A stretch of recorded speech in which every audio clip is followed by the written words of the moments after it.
Hello and welcome to No Window. This is my first impressions of a brand new Switch title, Super Mario Bros. Wonder. This game was released alongside PS5 title Marvel's Spider-Man 2. Super Mario Bros. Wonder takes us back to 2D platforming, which we know and love from the Super Nintendo days, and is very reminiscent of the Super Mario Bros. On the Wii, the Wii U, and 3DS. And while that's not a bad thing, it's not necessarily a good thing, as it's very similar, but it does do enough to make itself different. With the inclusion of Elephant Mario and a new Wonder Flower, these mix up the gameplay enough for players to feel like it's a brand new venture into the world of Super Mario.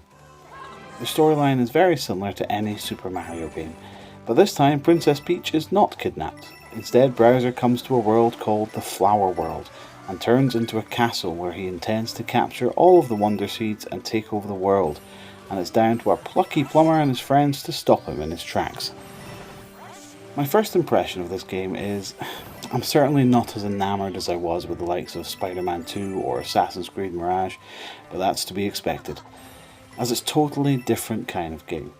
I mean, it is fun to dip my toe back into the world of Nintendo and see familiar faces again, but it does feel like I'm being almost patronised with the childness of the world they've created, which is nice in one respect because you want to get the nostalgic feel, but it's hard to take this game seriously as a title on its own.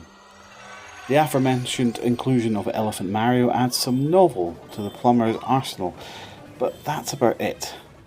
While it's funny to see the red-capped New Yorker suddenly the size of an elephant squeezing into pipes, I find myself quickly avoiding the mushrooms as his power-up does not do very much and it's quite lackluster in my opinion. The wonder element of the game is again lackluster. To base a whole game on the level changing elements with a whole backstory and item, it gets boring very quickly and I find myself thinking, again? Really? But some of the changes are funny, like the singing piranha plants. Is this game going to be Game of the Year? In my opinion, no. It is a fun game to play couch co-op with a friend or online, then yeah, for an hour or so, then pick it up and play something else.